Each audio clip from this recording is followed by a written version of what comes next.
या व्यतीत ये नक्सल संबंधित किसी जो अघटन घटे ताको मुकाबिला करने एवं फोर्स मुवमेंट गोटे डेडिकेटेड इलेक्शन कमिशन आमको गोटे डेडिकेटेड हेलिकॉप्टर देइछंती जोटा बीएसएफ हेलिकॉप्टर वर्तमान रायपुर जगदलपुर से अवस्थापित होती तो फोर्स मुवमेंट एवं कैजुअलिटी इवाकुएशन से काम आसो।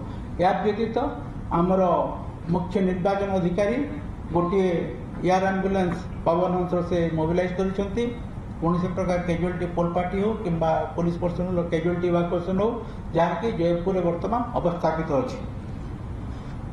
यहीपरि हिसाब से आमर प्रथम पर्यायर निर्वाचन जो हम ताप आम प्रस्तुत अच्छु एवं वर्तमान पर्यंत कौन अघटन घटी ना सब शांति श्रृंखला सहित चली एवं आम सजग अच्छु। आम से इलेक्शन कमिशन कहते आम सेंसिटिव नॉन सेंसिटिव कथा डिस्कसन कर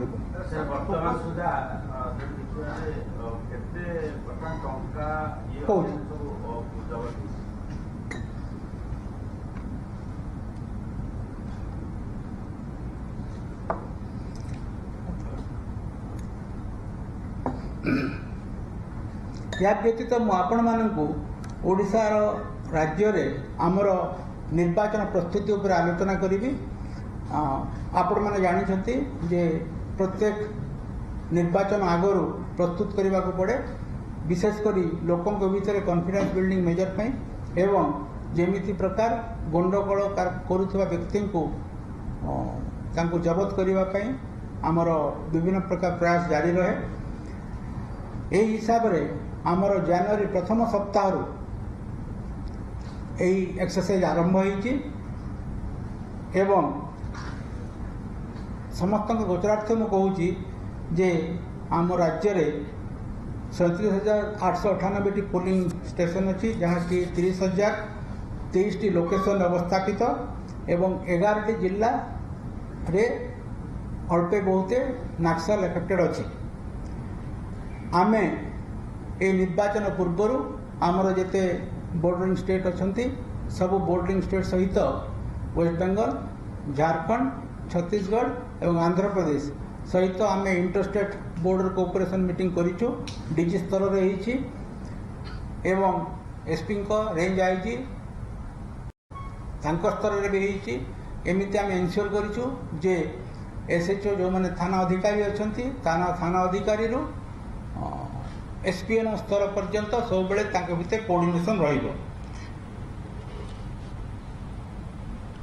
समुदाय 9टी आमर कोऑर्डिनेशन मीटिंग हिची एवं विभिन्न दिगरे बॉर्डर सीलिंग बॉर्डर ट्रांसपोर्टेशन जहाँ भी इलीगल मटेरियल ट्रांसपोर्टेशन तापर आलोचना हिची।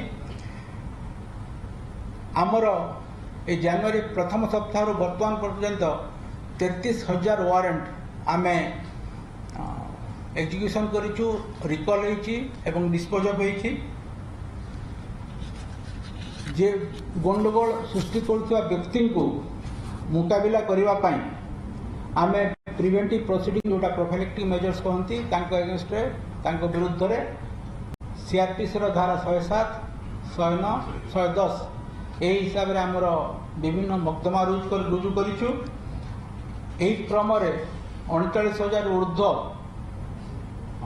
प्रिवेंटिव प्रोसीडिंग दिया सारी एवं 47,299 व्यक्ति तांको नोटिस जारी करी तांको टू बॉन्ड निया सारी 7 जन को एनएसए रे बुक करा जाइछि। 233 टी बेआईन अस्त्र शस्त्र जबत करा जाइछि। 112 टी कैटरिज 113 टी बम एवं 1530 एक्सप्लोसिव आमे सीज करिछु। एई पीरियड भितर 3टी बंदूक इलीगल मैन्युफैक्चरिंग यूनिट जोटा अच्छी आर्म्स मैन्युफैक्चरिंग यूनिट अच्छी ताको आमे धरी पारिछु एवं पर्याप्त मात्रा रे बेआईन अस्त्र शस्त्र आमे जबत करि पारिछु।